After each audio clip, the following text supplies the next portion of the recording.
Welcome to the Slop Farm. Enjoy the video. You start by confirming your Apple ID and turning on two-factor authentication so iCloud can sync securely. Once done, open Settings, tap your name, then iCloud.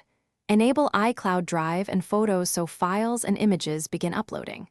Make sure to check Manage Storage to see how many GB you already use and what's available.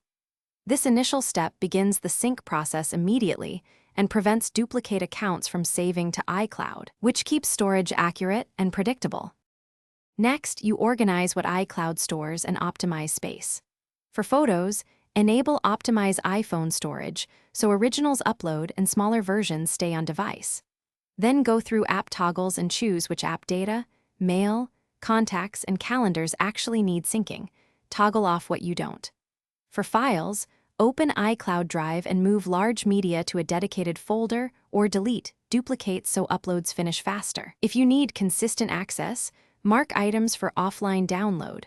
Otherwise, let iCloud. To finish, verify your data by visiting iCloud.com or another signed device and confirming files, photos, and contacts are present. If you're low on space, delete old device backups, large message attachments, or unused app data in Manage Storage. Once cleaned, sync should resume quickly. If you still need more room, upgrade your plan or enable family sharing to split a plan. If sync stalls, sign out and back in, restart the device, and reconnect to Wi-Fi. That usually resolves hanging uploads. Thanks for watching.